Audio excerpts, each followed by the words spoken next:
안녕하세요. 류용수 법무사입니다. 개인 파산 및 면책을 합쳐서 이제 개인 파산 절차라고 하는데요.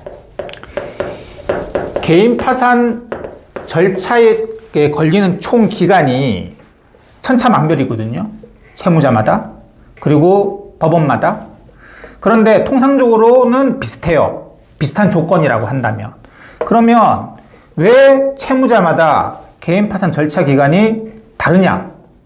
같은 법원인데도, 예를 들어서 같은 서울해생법원인데도, 같은 대구지방법원인데도 왜 차이가 나느냐?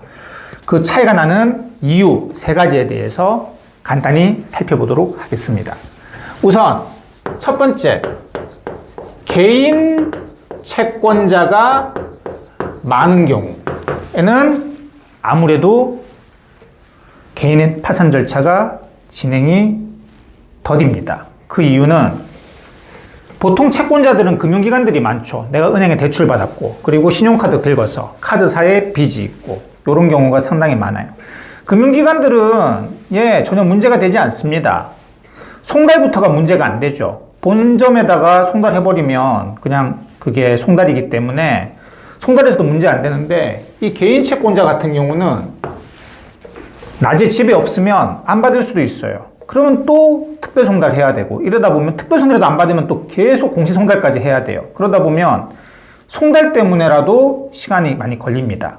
그리고 이 개인 채권자들은, 금융기관들은 뭐 돈 몇천 뜯겨도 뭐 회사가 망하거나 그러진 않잖아요.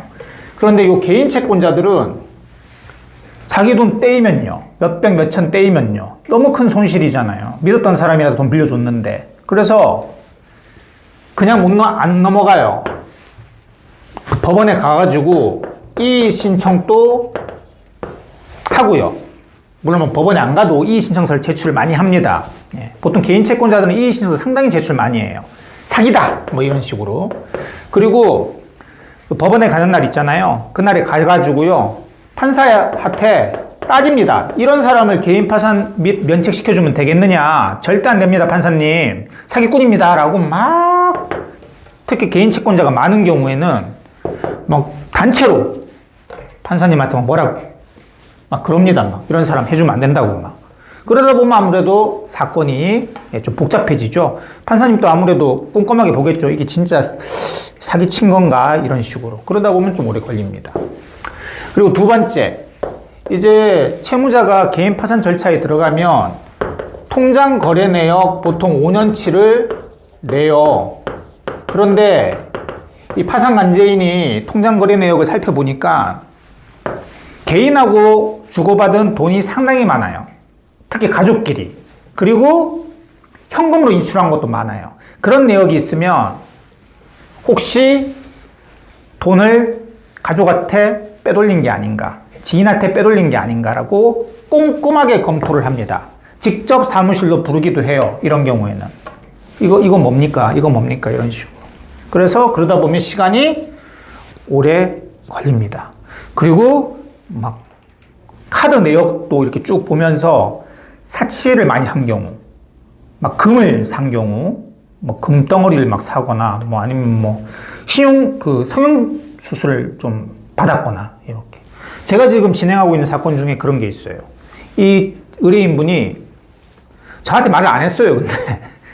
이제서 파산관제인이 카드 내역을 보니까 개인회생 신청 한 2달 전에, 그러니까 개인 파산 신청 2달 전에 성형수술을 받았어요. 근데 이제 쌍꺼풀 수술이에요. 근데 한 200만 원 들었대요. 그러면 당연히, 아니 개인 파산할 정도로 어려운 사람이 쌍꺼풀 수술을 왜 받았냐. 제가 물었죠. 아니 이거 왜 처음 나한테 얘기 안 하셨냐. 왜 이런 거냐. 그러니까 눈썹이 계속 눈을 찔러가지고 이뻐지려고 한 게 아니라 눈썹이 계속 눈을 찔러서 어쩔 수 없이 했다라고 얘기를 하더라고요. 그러면 그 의사의 진료 내역서, 진단서 이런 걸 떼달라 해서 제출을 했습니다. 이 수술은 이뻐지려고 한 게 아니라 눈이 너무 찔려서 너무 아파서 한 겁니다. 이렇게 파산관계에 제출을 해서 아마 무사히 통과가 될 겁니다. 그런 경우. 그리고 마지막으로 세 번째가 이제 첫 번째가 개인 채권자가 많은 경우, 두 번째가 통장 거래 내역이 상당히 복잡한 경우. 그리고 세 번째는 개인 파산한다고 재산이 아예 없는 사람도 있지만 재산이 있는 경우가 있어요. 일단 개인 파산은 내가 가진 재산보다 빚만 많으면 신청할 수 있거든요. 재산이 있어요. 뭐 부동산 같은 재산이 있어요. 그럼 이거 어떡합니까, 이거? 이거 파산관제인이 이거 환가해야 되거든요, 부동산. 그러니까 경매 붙이는 거예요. 경매 붙여가지고, 경매가 얼마나 오래 걸립니까? 예, 길면 1년까지 걸려요. 그럼 1년 걸려가지고, 거기 돈 나오면 그 돈으로 채권자들한테 또 골고루 나눠줘야 돼요. 그러니까 시간이 얼마나 걸리겠습니까? 그래서 어떤 분은 몇 개월 만에 개인 파산 및 면책이 되시는 분도 계시고요. 어떤 분은 2년까지 가는 경우도 있어요. 2년 넘는 경우도 있습니다. 네. 근데 그런 분들 대부분은 이렇게 재산이 있는 경우. 이게 제일 큽니다. 특히 부동산이 있는 경우. 이런 경우, 이거 경매 붙여가지고, 그 경매 대금 받으면 나눠줘야 되죠. 그게 상당히 오래 걸려요.